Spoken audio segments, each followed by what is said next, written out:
And I'm sort of the camp where I fear for a future where like AI renders human jobs and like human creativity useless. Welcome to Keep It Fictional, a weekly podcast for book lovers by book lovers. Build your to-be-read list with Sadie, Liz, Virginia, Fiona, and Corrine from the Port Moody Public Library. Warning, this podcast contains strong opinions and may cause an increase in your library holds list. Welcome to Keep It Fictional, the podcast where we dive deep into the worlds of literature one page at a time. In today's episode, we're exploring a fascinating and ever-relevant topic, artificial intelligence and robots in fiction. From sentient machines to dystopian societies where humanity's creations have a mind of their own, we'll discuss how authors have imagined a future where technology and humanity collide.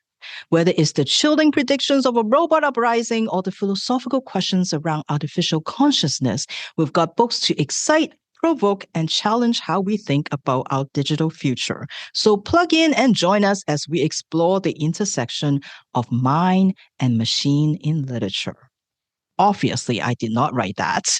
That does not sound like anything that any of us will say here. But it's very fitting that for today's episode, as you can hear from the topic, AI and robots, that I asked ChatGPT to write me an introduction for this podcast. I'm Virginia, here with my two book friends, Liz and Emma.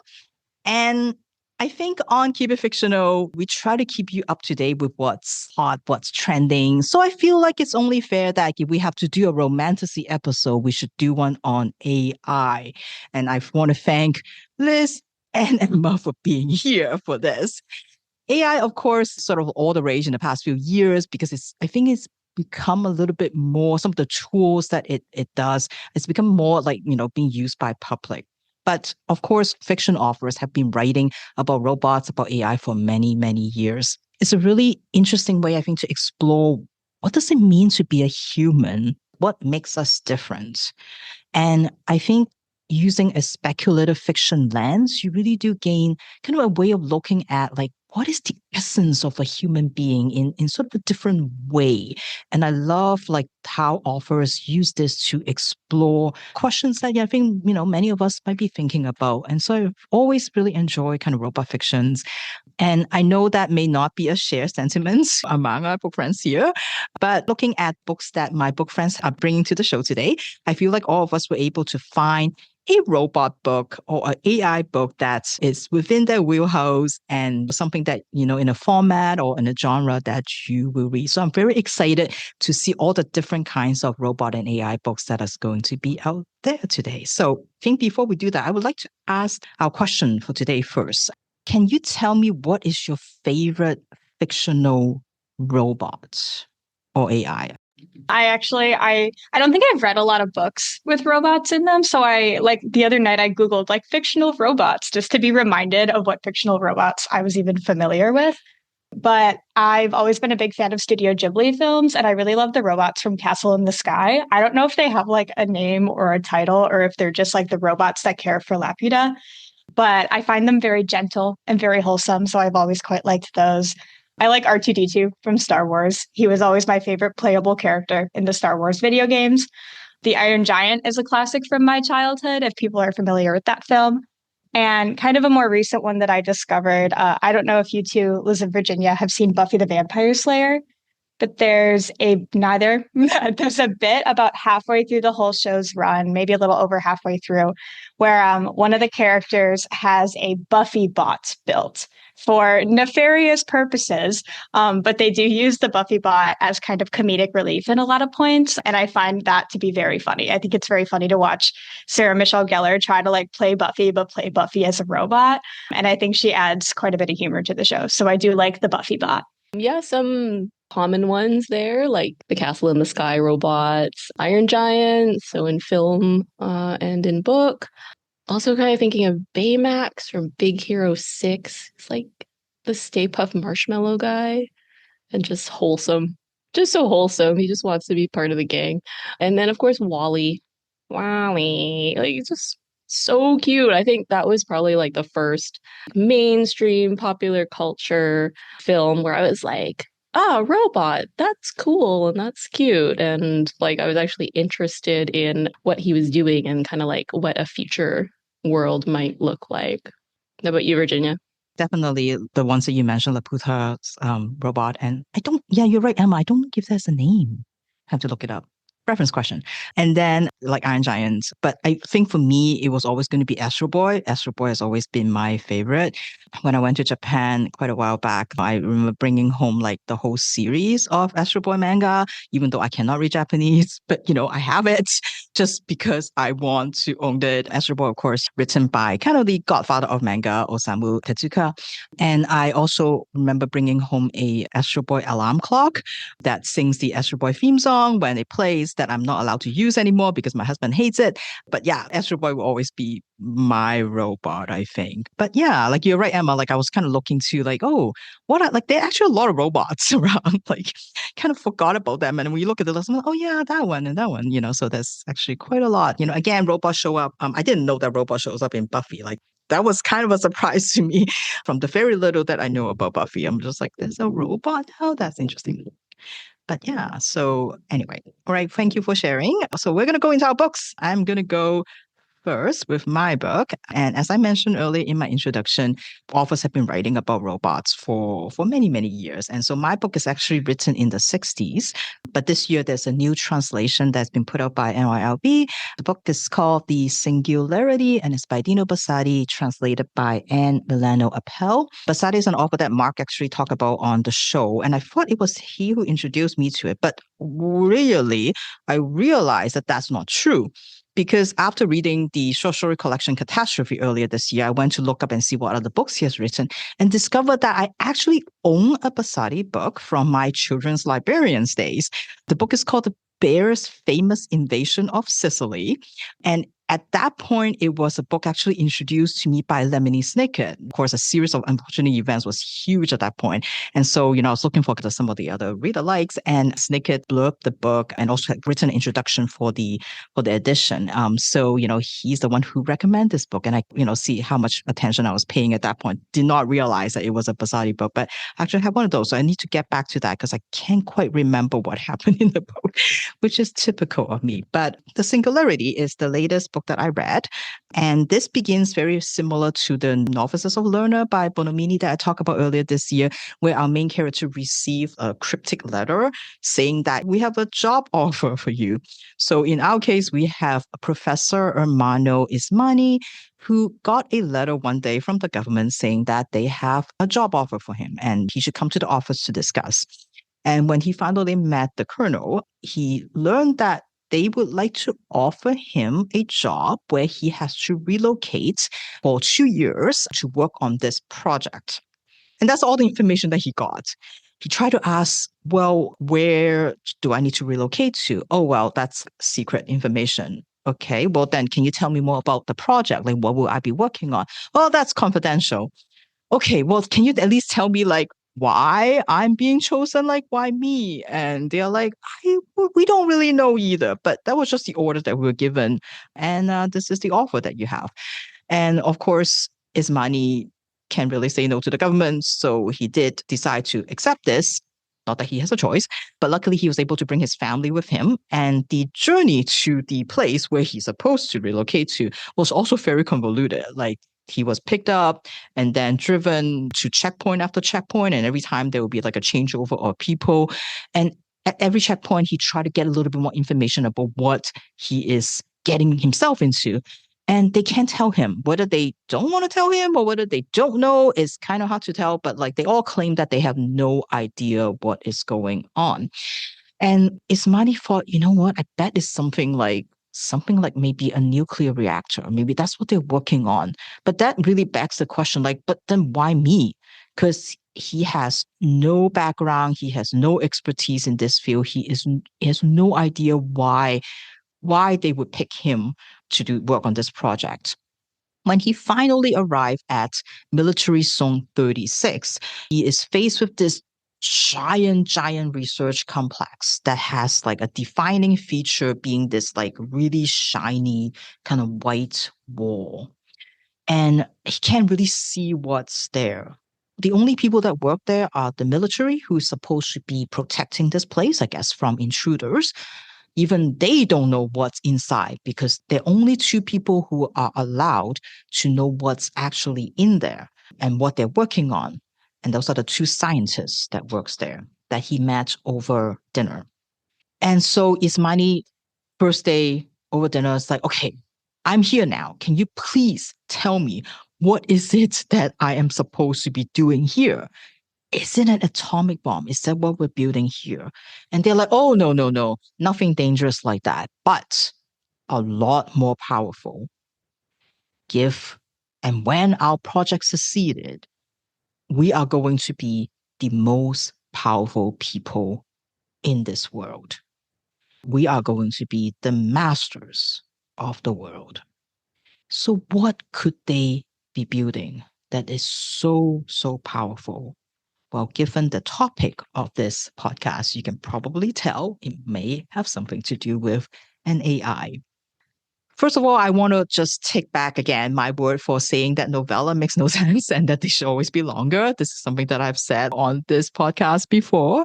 And clearly, I just haven't been reading the right ones for many years. But this year, I have to say, many of the books that I read were novella, and they've proven to me that I was absolutely wrong, that novella could be on its own just perfectly fine. It does not need to be any longer. And I think the Singularity, this book is a great example. Doesn't need any more pages. Buzzati is a writer, but he's also a journalist, an artist, and a comic book artist.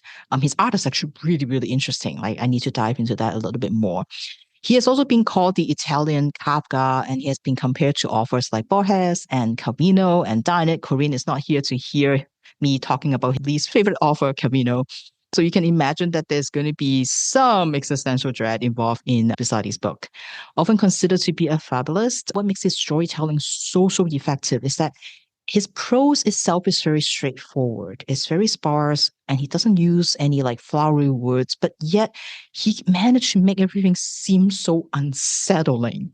Like when he's describing even just like this hum that Ismani and his wife could hear when they arrive, or just the wires or the pipes maybe settling, just the way he talked about it in very straightforward, simple words makes it still so eerie. It's just something really special about his writing. I mean, I've always appreciated like really well-crafted, beautifully written sentences, but I think there's a lot of skills involved when you can evoke that same kind of very disquieting kind of atmosphere with such, I think grounded would be the word I'll use, very grounded kind of prose, very matter of fact. Even give the circumstances that Buzzati has put his characters into are strange, everything feels so matter of fact, feels so real. And that, I think, is what's very appealing about his prose and his writing. And part of it also because it's always centered on the people. He's also really good at building tension. Again, I think because of his economy of words that even in his short stories, like he's able to build this tension. Like when you're on a roller coaster going uphill and you know that it's going to go down soon and you're just waiting for that moment. That's kind of how you feel is unstoppable. And that's what his writing always able to achieve, even in a very short story. And what I really like about the Singularity is that there's this shift kind of 1/3 into the book. The story that he has been building up so far kind of changed into something different. So the people that you've been paying attention to, or people that you think you should be paying attention to, are not really the people that matters anymore. And new players are coming on the scene. And I really like that switch because now the book is not just a story about artificial intelligence, but it also introduces the story of grief and this story of what happens when you're refusing to let go, when you can't reconcile that. And it changes the interpretation of the story. It's got lots of things to say about AI. I think even if it is written in the 60s, many years ago, it still does a lot of exploring on kind of what is the essence of a human being, how one person is different from another, and what is it that makes one person different from another. And I think often when we think AI, we think like something kind of more theoretical in some ways. Like we think about the mind, we think about the consciousness, something like invisible, maybe something even like a bit more mystical in some ways. But Buzzati is also asking like, is that enough to make a person? Is a person just the mind, just the consciousness? What do we need the body for? Like, what does this other part of us do? And how does that contribute to our human experience? So it's looking a little bit more about really like what is a human being. I really enjoyed his exploration of this. I think science fiction very often gives us a lot of things to think about. And I think Basadi definitely did that with this book. So if you are into short little book that's written many years ago, but still something that we can read now today and can see some parallels, especially because all the rage about AI these days, I would highly recommend The Singularity by Dino Buzzati and translated by Anne Milano Appel. All right. So we are going to go to Emma next and see what kind of AI robot book that Emma has for us. I have to say first that while you were talking, I Googled Buzzati's artwork and it's like this cool, surreal stuff. One of my favorite artists is Salvador Dali, and it reminds me quite a bit of that. So good stuff, Virginia. Good tip over there. So I identify a little bit as an AI skeptic. I don't know a ton about AI, but I kind of want to be frank from the beginning. I find it a little bit frightening at how it can like imitate human speech, imitate human writing. And I'm sort of the camp where I fear for a future where like AI renders human jobs and like human creativity useless because AI can create a story just like a person can, or an AI can create art just like a person can. And like myself as a librarian, you can type in any sort of reference question into ChatGPT and be like, these are the types of books I like. What should I read next? And ChatGPT can like do my job for me and give you reader's advisory. So I sort of have this deep-seated fear of like, I don't know what a future where like AI progresses to the point where it can take over human jobs. I don't know what a future like that looks like. But I was lucky that for this week, I was able to find a book that kind of shares my same feelings towards AI. It focuses on how the dangers of contemporary AI, how it can reproduce art, but also questions that whether or not that art that's created by AI is ethical, whether it's as good as human created art. I was able to find a book that kind of focuses on those questions. So in classic Emma fashion, I found a manga to read for today's episode. This story was actually originally an anime series, and it was adapted into a 3-volume manga. It was written, kind of co-written by Studio Bones, which is an anime studio in Japan, in partner with the highly acclaimed animation director Shinichiro Watanabe, whose credits include Samurai Champloo and one of, in my opinion, the greatest series of all time, Cowboy Bebop, which is also kind of a space sci-fi sort of story, which is really excellent. So in classic Watanabe fashion, we start in a like futuristic and terraformed Mars, similar to Cowboy Bebop, where humans have established colonies to escape an uninhabitable Earth. So this series is called Carole and Tuesday. And if you're interested, you can watch the anime on Netflix or you could check out the manga. And at the beginning, we meet Tuesday, who is a 17-year-old girl with a dream of becoming a famous musician. She ditches her affluent lifestyle and runs away to Alba City with only her Gibson guitar to accompany her, where she's determined to make it as a big star. However, soon after she arrives in Alba, she realizes that she may not be as cut out for the big, independent city girl lifestyle as she had originally thought. Her suitcase immediately gets stolen, and she finds herself sort of directionless and alone. And that's when we meet Carole, who's another 17-year-old girl who lives in the city on her own. Carole was orphaned at a very young age, and she was a refugee from Earth. So she's kind of used to being independent. She's used to doing things by herself. And she's very optimistic and quick-witted. She jumps between different part-time jobs that she can't seem to hold down, but she maintains this really positive attitude. So shortly after Tuesday's arrival, she encounters Carole busking on the side of the street with her electric keyboard. Tuesday is moved by Carole's music, and the two become fast friends and decide to become creative partners. Carole invites Tuesday back to her loft apartment, where the two of them begin writing songs and jamming together, Carole on her keyboard and Tuesday on acoustic guitar. And the two girls vow to start a band so that they can make it big as musicians, and they call themselves Carole and Tuesday, the title of the story. So the following day, the two end up sneaking into a music hall in the city to play on an empty stage together. They want to see what it's like to play on stage. They want to try it out, see what their sound is like. And they're discovered by somebody named Roddy, who is working in this theater as a music producer. Roddy secretly records Carole and Tuesday on video on his phone, and he posts it online, garnering thousands of views in just a matter of hours. So their video goes viral. It attracts the attention of a one-hit wonder turned artist manager named Gus Goldman, who tracks down Carole's address and convinces the girls to let him be their manager. So Gus is kind of open about his disdain for AI taking over the music industry. He is very passionate, and he tells Carole and Tuesday that despite their production and vocals being sort of amateur, their soul is first rate. So compared to AI songwriting, their music has soul. It has this feeling in it. So the way that the music industry looks on Mars is that most artists don't write their own music. Most music is written by AI. I don't know if that means the music itself or the lyrics, but there's not a lot of artists who are kind of creating their own sound these days. And Gus has a lot of disdain for that. So when he hears Carole and Tuesday, he's like, these girls can't play yet, but at least they have feeling, at least they have soul. So I want to help them become seasoned musicians. I think these two have what it takes to become stars. So the two girls agree to work with Gus so that their music can be heard across the galaxy. But the music scene on Mars is quite cutthroat. As newcomers, they have to compete with these seasoned musicians, many of whom do not write their own songs and rely on AI. And the AI songs are considered perfect. They're without flaw or without human error, but they lack that soul and that character that Carole and Tuesday have in their music.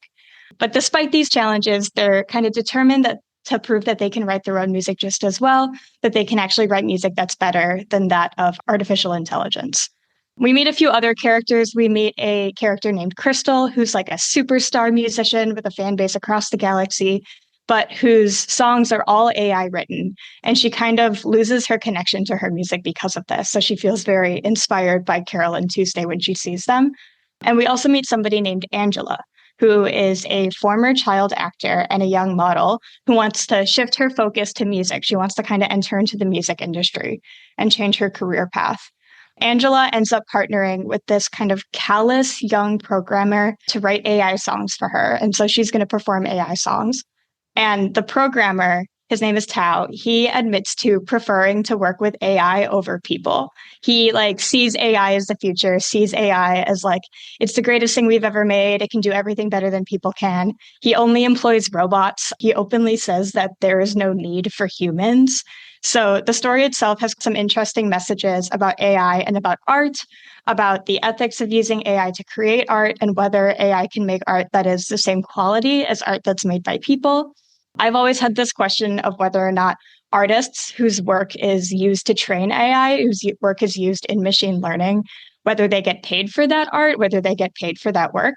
In the story, Tao has a line where he says, we analyze every hit song from the past and we use that data to create, to market, to brand new music. And I wonder how that credit is being paid back to those artists who made those songs. So the series is just 3 volumes long. I only read the first and part of the second one, but I'm interested to know how it kind of approaches these topics going forward, especially how we can compare Angela, who's becoming a musician using AI songs, and Carole and Tuesday, who are writing their own music, how their journeys can kind of compare. And I'm interested to see how those groups, Angela and Carole and Tuesday, kind of interact with each other going forward. So on the surface, this is a very wholesome manga about music and friendship. It's got some queer undertones. There's a line where Carole asks Tuesday on a date, which gave me a little laugh. It's a story about succeeding your dreams and doing your best, but it's also got some deeper messages about the ethics of AI and especially AI in the art world, AI being used to create or recreate art, and how human artists can compete with art that's created by AI. So if you're interested in learning more about AI, but in kind of a more laid back, it's there's not a lot of deep kind of messages about AI. It's a little bit surface level in its understanding of it. So if you want to learn a bit more about AI and art, but from that kind of perspective, then I'd recommend this. If you like Shinichiro Watanabe's other work, like Samurai Champloo and Cowboy Bebop, this is definitely still kind of like a space sci-fi. So it's got that same vibe as Cowboy Bebop, which I really enjoyed. Or if you like manga that's about friendship and art and music, then I think you could check out Carole and Tuesday. Cowboy Bebop is Absolutely the greatest thing in the world, obviously. The greatest of all The time. greatest of all time. Absolutely. Absolutely. And I'm ashamed to say that. Like I didn't know Carole and Tuesday. Okay, that will be my homework for this long weekend to go watch that. The anime, I haven't watched the show yet, but the anime is short and it's on Netflix. So you can probably watch it in a day or two. I will. Oh, I'm so excited now. Yeah. And I think like, because this is like a big topic, right? One of the things that people, as you mentioned, Emma, like are really concerned about AI is like not just because they're being trained on people like like data that is not being paid, like nobody's getting paid for that. But also just like the idea of like how does the craft of it, right? The craft of creating music, good music. What does that mean? Like, is it just technically correct music, or is it like you mentioned, like there's soul in it? There's something that is you can't define. And I think that's a really, really interesting topic that people are very interested in when you have like AI generating images that are, like whether it's artists or whether it is musicians, like, I think that's a big, interesting topic. So yeah, thank you for bringing that. I can't wait to watch it. I'm like so excited. Anyway, all right, Liz, what book have we got for today? Okay, so it's interesting that you touched on like intellectual property and how AI kind of plays into that, because I feel like the book that I'm going to talk about today also reflects that. Now, I did mention this book on a previous episode, and that was Keep It Fictional's 200th. You all listened to it, right? Of course you did. When we were asked, what are you reading? And at the time, I had just finished Bury Your Gaze by Chuck Tingle. Now, if you're thinking Chuck Tingle, that's an interesting name. It is indeed, because it's not real. It is actually a pseudonym for a mysterious author, and they have written romance, erotica, fantasy, and horror. But it seems that they have gained mainstream fame as a horror writer. And Bury Your Gaze does definitely fall into that wheelhouse. Now, I've got a question for you here. How strongly would you stick to your principles if you were faced with the threat of death to your career or even to yourself?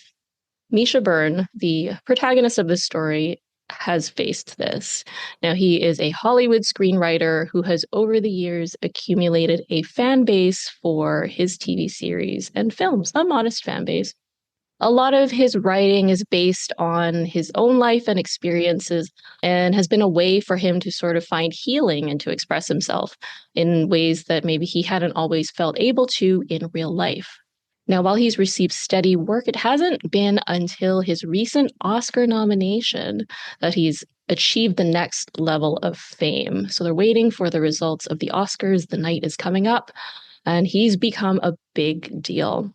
But despite all of this success, Misha still has great anxiety coming out to his family and his hometown friends from his youth. He went to his high school reunion and he just made some stuff up about his partner, who's male, and just kind of pretended like that all wasn't happening.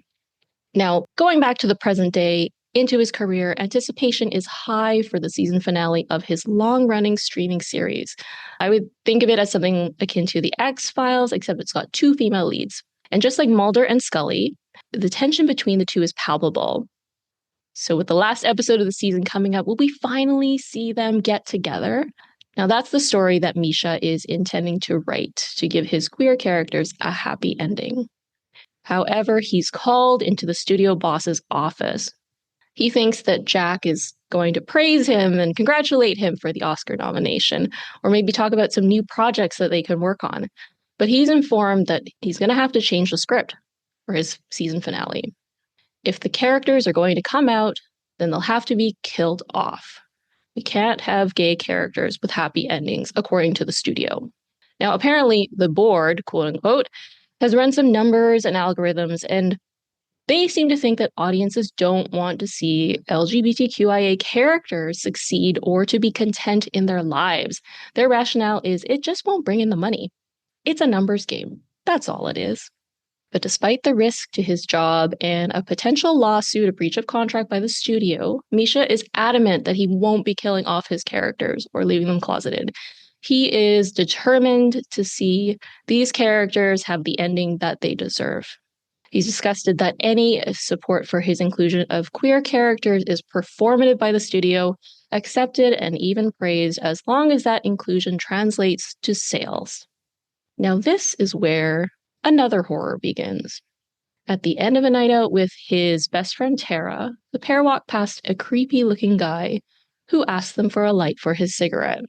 Misha pats down his pockets. He's always got matchbooks somewhere on his person. It's sort of a habit of his that, again, goes back to his past. But this time, strangely enough, Misha doesn't have a light in his pocket. You would think that's no big deal. Sorry, can't help you out. Well, no, because the smoker is one of Misha's fictional characters brought to life. Anyone who refuses or cannot give the smoker a light has a deadline until their bones get ground to dust. After that, there comes the lamb, who isn't as cute as it seems, the bride with the mystery box on her car's front seat, and the incredibly tall woman who can render people into disturbed husks of themselves with just a touch. At first, Misha thought it was a bunch of people just cosplaying and acting out their fandom in strange ways, until he sees the carnage happen, and then he realizes, somehow my fictional characters have all come to life for real. And now they are all coming after him, his friend Tara, and his partner Zeke. There's no point going to the authorities. Would they even believe him? It would be hours, days of interrogation, and he just doesn't have time before he gets his bones ground to dust. The studio isn't much help either. They send out a security guard to sit outside of his house. Oh, well, you've got some fans who are taking things too far. We'll send you a security guard. They are no match, unfortunately, for these characters. Now, this is a book where I don't want to give too much away because it's just involved. I always hate saying that, like, oh, you've got to read the book to find out. But I feel like in this case, giving away too much about the details of the story would do that. However, this book definitely touches on themes about media and its influence in society, representation in media, sort of the push and pull between what media outlets think or say audiences want to see versus what they actually do want to see, and how we can kind of speak with our buying power. And it also, of course, as per the theme of our episode, touches on artificial intelligence and big data. Spoiler, it is not just about the money and the algorithms. There's something a bit more sinister at play here. Now, I listened to this book in audiobook as opposed to reading it in print. If you do like audiobooks, and if you also like listening to audiobooks with an ensemble cast, I would recommend giving this one a try. I found it really interesting that whoever Chuck Tingle is managed to rope in other authors that I know and enjoy, like Sarah Gailey, Stephen Graham Jones, T. Kingfisher, TJ Klune, and they all had voice parts within this book. And I thought it was really well done and had sort of that creepy element on top of the story itself. So if you do want something that will make you think about how our media is influencing us and what's sort of driving what's being put out in the media behind the scenes, or if you just want a good old horror book, I do really recommend to you Chuck Tingle's Bury Your Gaze. Thank you so much, Liz. Glad to hear more about the book because, like you said, we alluded to it on our 200th episode. So it was nice that you get a chance to talk about it today and we get to hear it. So yeah, I would like to encourage everyone to visit your library because, we're here always to any local library, not just the Point Moody Library, because, we're here to encourage, to try to connect you with information. So if you're curious about AI, if you want to understand how it's being used, how it might affect your life, whether you know it or not, and what's already being done, the libraries we're trying our best to get the latest information about it. And there's lots and lots of books being published these days about AI that will give you a lot of good information. I haven't read some of these yet, but like I think there's one called Brave New Words, How AI Will Revolutionize Education, and it's written by the person who created Khan Academy. So I think he would have a lot of things to say about education, and he believes, at least according to the subtitle, he thinks it's a good thing. So it would be interesting to see his point of view about how that affects education. I'm actually did some extra homework. I'm reading this one right now, like it's called AI Snake Oil: What Artificial Intelligence Can Do, What It Can't, and How to Tell the Difference. And it's by two people that works at Princeton University, Arvind Narayanan and Sayash Kapoor. And I find this really, really interesting because it's a very easy to read introduction about the different types of AI that is out there. Because when we talk about AI, it's not just one thing. There's many different types out there, and some of them work better than others. And it's not a good thing always that it works too, because again, like the authors try to say, don't worry so much about the AI going rogue and taking over the world. Worry about the people who are using AI for their own purposes. Give you a really good overview of what predictive AI means, what is generative AI, what is AI. The chapter I'm on is like AI for content moderation, like why AI cannot fix social media. That's the title of the chapter. And so it really gives a good sense of like lots of examples of what it means and how it's being used and what works and what doesn't work, as like as the title of the book say, like like it's all the hype, all the excitement about AI, but is it just snake oil? Like, what is it really?